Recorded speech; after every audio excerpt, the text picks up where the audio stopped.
খারাপ স্বপ্ন দেখলে বুঝি? স্বপ্ন নয় গিন্নি, স্বপ্ন নয়। ওই শোনো।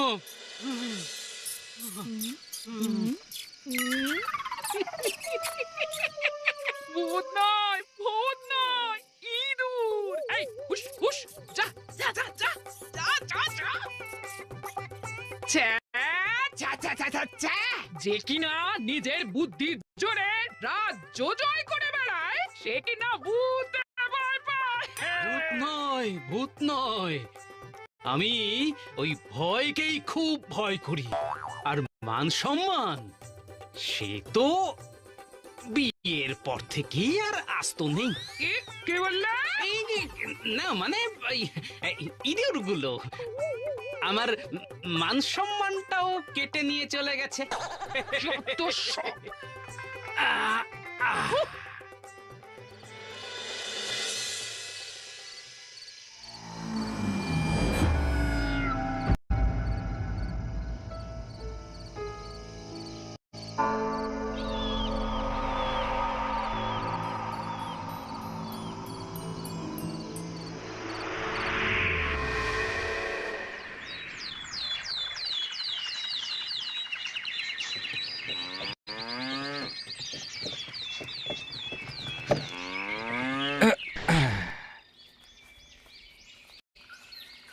কি বিশাল বাড়ি! অনেক খুঁজে এই পুরনো জমিদার বাড়িটা জলের দরে কিনেছি। শুনেছি এই সপ্তপুরের জমিদার এককালেই তার স্ত্রী আর ছেলেকে নিয়ে এইখানেই থাকতো। তারপর কি? তারপর নাকি রাতারাতি স্ত্রী আর ছেলে নিরুদ্দেশ হয়ে যায়।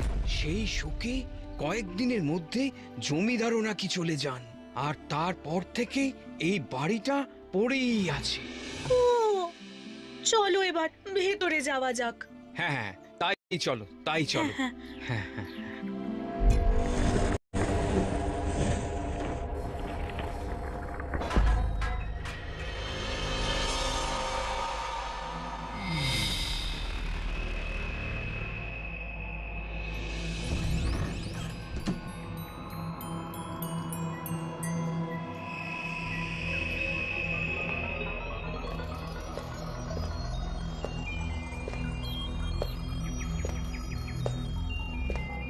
কি কেমন বাড়িটা? ভালোই ভালোই। আচ্ছা, এটা নিশ্চয় জমিদার মশাইয়ের ছবি। জমিদারের এমন একটা বলিষ্ঠ চেহারার সঙ্গে ইয়া বড় একটা গোঁফ থাকলে দারুণ মানাতো। কাটা ঘায়ে নুনের ছিটে দেবেন না দিদি ভাই। জানতাম চমকে যাবেন, তাই তো সঙ্গে করে জল এনেছি। গলা শুকিয়ে গেলে খেতেও পারবেন, আবার জ্ঞান হারালে চোখে মুখে ছিটিয়ে দিতেও পারবেন। চাই না আমাদের জমিদার বাড়ি, ক্ষমা করে দিন আমাদের। প্রাণে বাঁচলে কুড়ে ঘরে থাকবো, আর এ মুখো হব না, কথা দিলাম। আরে দাঁড়ান দাঁড়ান দাদা ভাই, দাঁড়ান দিদি ভাই, আরে আগে কথাটা তো শুনুন। আরে দেখো,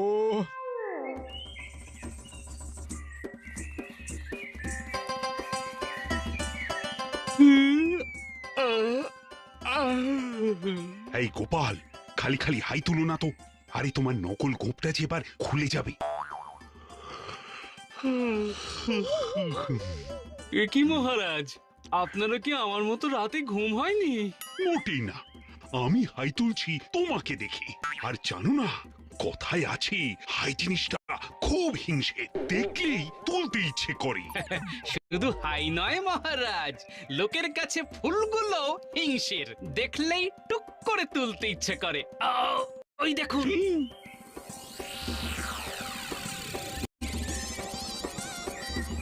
তবে রে, এই যে আজ একেবারে হাতে নাতে ধরেছি।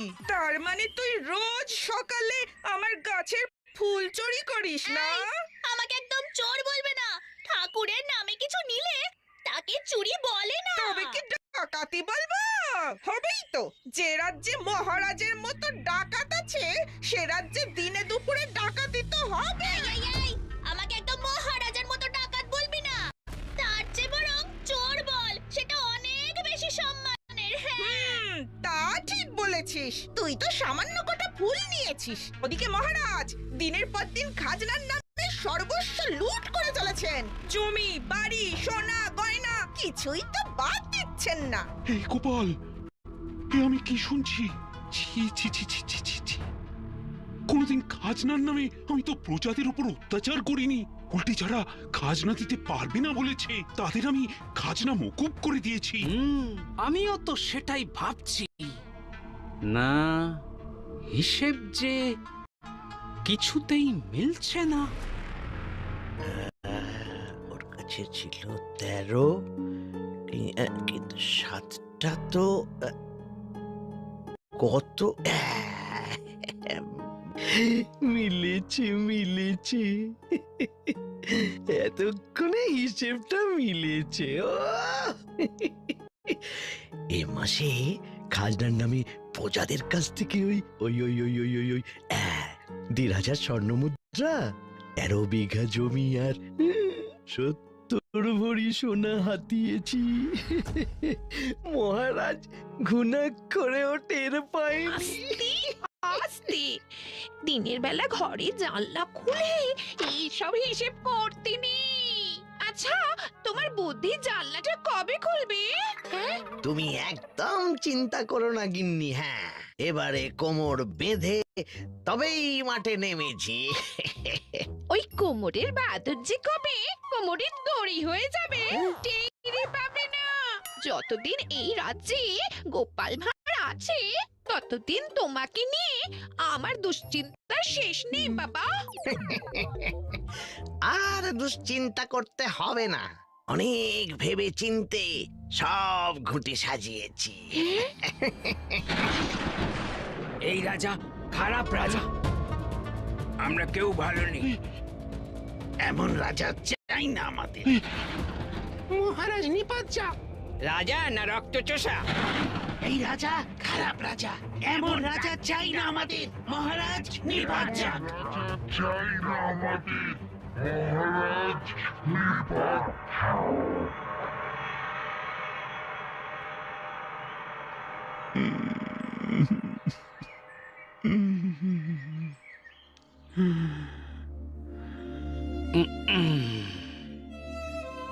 মন খারাপ করবেন না মহারাজ। চলুন এবারে প্রাসাদে ফিরে চলুন। তাই চলো।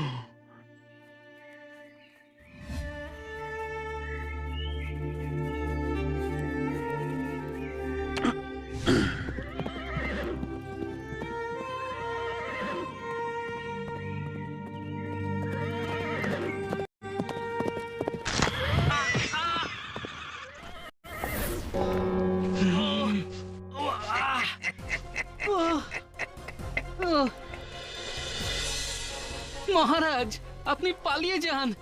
এরা ডাকাত, আপনাকেও ছেড়ে কথা বলবে না।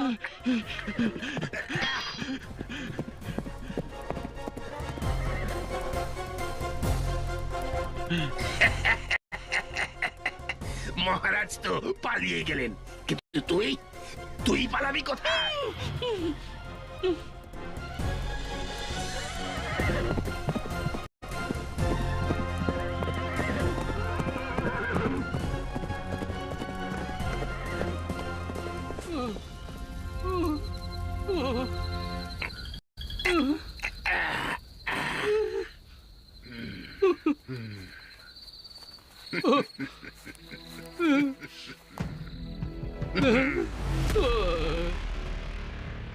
এসে গেছি প্রায়। তাড়াতাড়ি জঙ্গলটা ঘিরে ফেলো সেনাপতি। গোপালকে যে করেই হোক বাঁচাতে হবে। ঠিক আছে মহারাজ।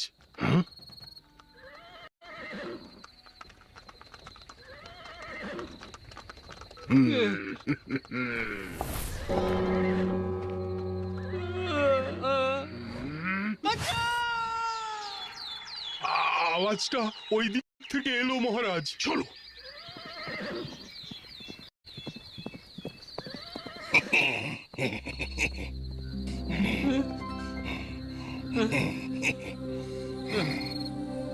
আমার হাত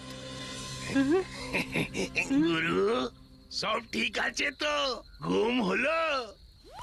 গুরু কে আপনি?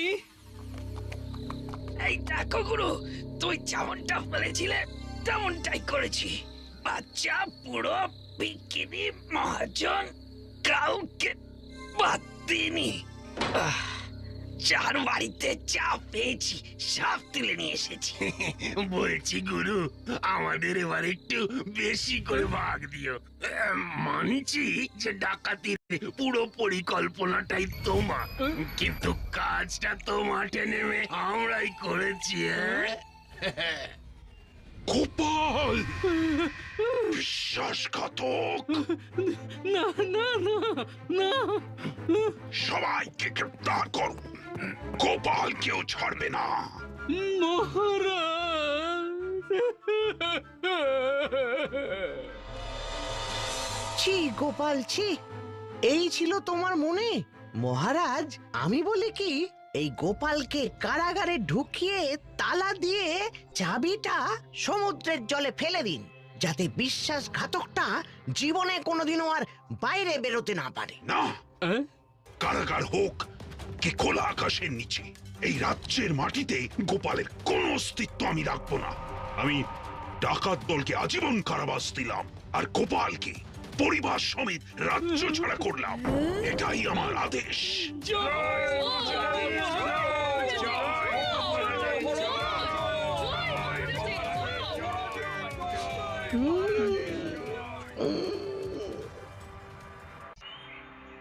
বেশ হয়েছে, এবার দেখবি অন্য রাজ্যে গিয়ে লোক ঠকিয়ে খাবে।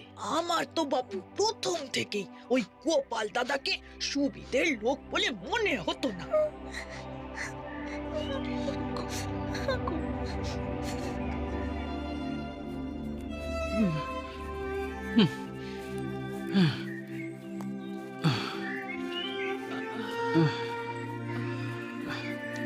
আরে চলে এসো গিন্নি, আর তো মাত্র 2 ক্রোশ বাকি।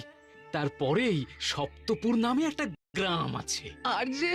আর যে পা চলছে না, তেষ্টায় গলা বুক ফেটে যাচ্ছে।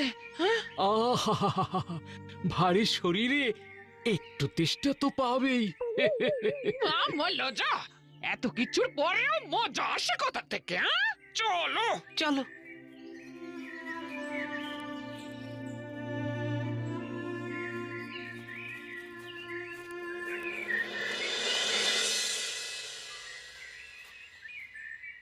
বুঝলে গিন্নি, এই অচেনা গ্রামে ঢুকে লাভ নেই।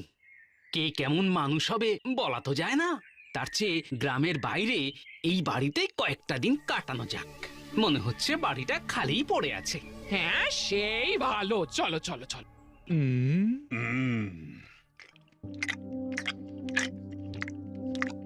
কি হলো রানী, মুখটা অমন বাংলার পাঁচের মতো করে রেখেছো কেন? গোপালকে শাস্তি দেবার আগে একবার ঠান্ডা মাথায় বিবেচনা করে দেখলে ভালো করতেন নাকি? যেটা নিজের চোখে দেখেছি সেটাকে অবিশ্বাস করি কি করে বলো রানী? যেটা চোখে দেখা যায় সেটাই একমাত্র সত্যি, তার তো কোনো মানে নেই মহারাজ। যেটা চোখে দেখা যায় না সেটাও তো লোকে বিশ্বাস করে, যেমন ধরুন ভগবান অথবা ভূত। ভূত? এর মধ্যে আবার ভূত এলো কোথা থেকে?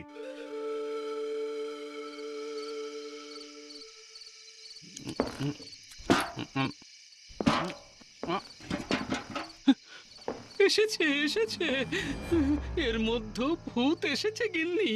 আমি নিজের কানে শুনেছি সেই আওয়াজ। এই নিশ্চয়ই ইঁদুরের কাজ। এতদিন বাড়িটা ফাঁকা পড়েছিল কি না? ইঁদুর, বাঁদর, সাপ কত কি আছে।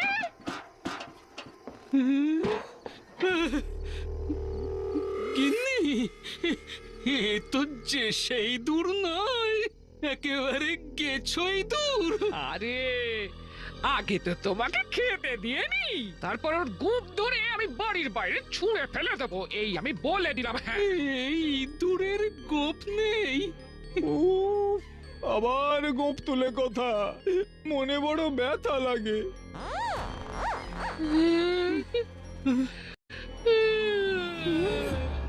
মাগো, বাঁচাও! সত্যি সত্যি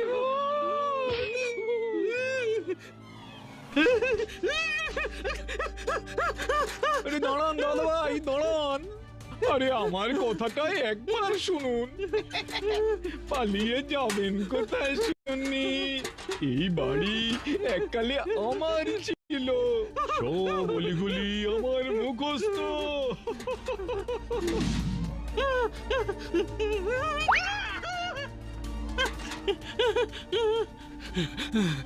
ভূতের সঙ্গে গায়ের জোরে পেরে উঠবো না। মাথা খাটা গোপাল, মাথা খাটা। আ, আ, আ, আ, আ, আ, আ, আ। যাক বাবা, বাঁচলাম। আমার কাজ শেষ। কাজ? কিসের কাজ? এতদিনের পুরনো ভূত মরচে ধরা হাড়ে হাড় ঘষা লেগে কেমন ক্যাচ ক্যাচ আওয়াজ হচ্ছে। আমার আবার অমন আওয়াজে কাঁচা ঘুম ভেঙে যায়। তাই আপনাকে ছুটিয়ে, না মানে একটু উড়িয়ে হাড়ের মরচেগুলো ছাড়িয়ে দিলাম।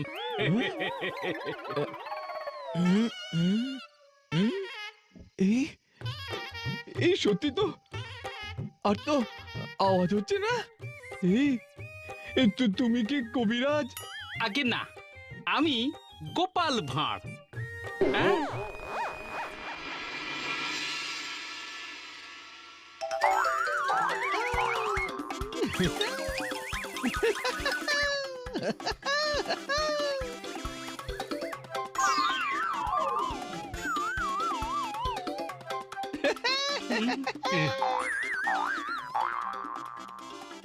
এখনো ভয় পাচ্ছ না? না, পাচ্ছি না। গোপাল ভাঁড় যে এত সহজে ভয় পায় না জমিদার মশাই।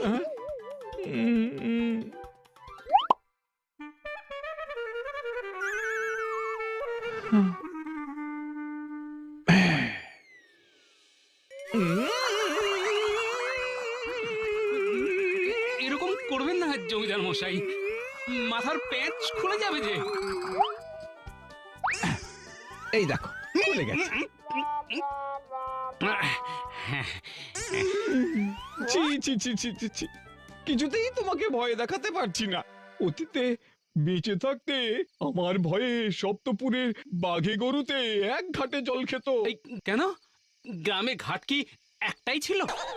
এত বড় জমিদার ছিলেন, গ্রামে আর একটা ঘাট বানাতে পারেননি? কি এত বড় কথা? ইচ্ছে করছে তোমার জিপটা টেনে। একের আগে জমিদার, তার উপর ভূত। কিন্তু কিন্তু ওনাকে বুঝতে দিলে চলবে না যে আমি ওনার ভয়ে চমকে চচ্চড়ি হয়ে আছি।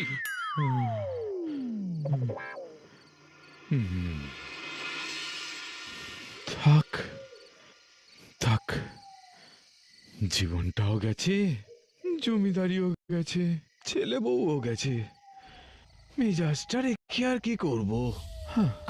আমাকে ভয় দেখিয়ে কি লাভ শুনি?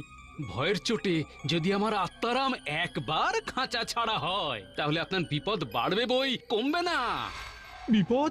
কিসের বিপদ? মানুষ থাকতেই আপনাকে ভয় পাচ্ছি না, আর ভূত হলে তো আরোই পাবো না। তখন কিন্তু ভূতে ভূতে মানে শেয়ানে শেয়ানে টক্কর হবে। বাবা গো, আহ? আমি কি স্বপ্ন দেখলাম?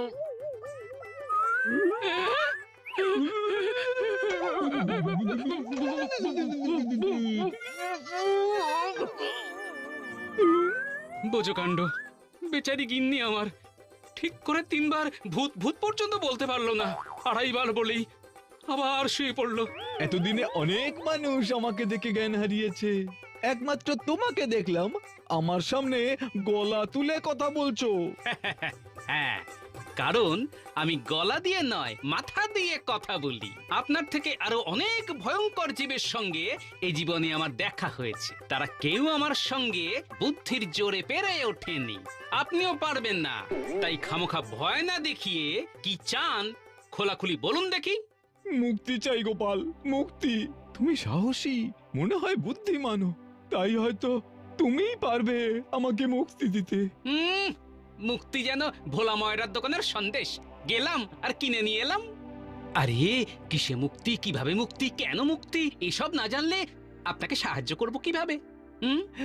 বলছি সব বলছি, সব। সত্যি এইভাবে আর কতদিন চলতে পারে? আমি কত করে মহারাজকে বললাম প্রজাদের ওপর থেকে খাজনার চাপ কমিয়ে দিন, মহারাজ আমার কথা কানেই তুলছেন না। তাহলে এখন কি উপায় মন্ত্রী মশাই? সোজা আঙুলে ঘি না উঠলে কি করতে হয় জানা আছে? আছে মন্ত্রী মশাই, আঙ্গুল বাঁকাতে হয়। না, তাতেও হবে না। এবার তোমাদের ঘিয়ের পাত্রের নিচে আগুন জ্বালাতে হবে, দেখবে সব ঠিক হয়ে গেছে। তারপর যতটা চাই গরম ভাতে ঢেলে নাও। এবার কৃষ্ণনগর রাজ্যে আগুন জ্বালাবো আমরাই, ওই বদমাইশ রাজাকে সেই আগুনে পুড়িয়ে মারব। তাহলেই আমাদের মুক্তি। বেশ বেশ, আমি তোমাদের পাশেই আছি।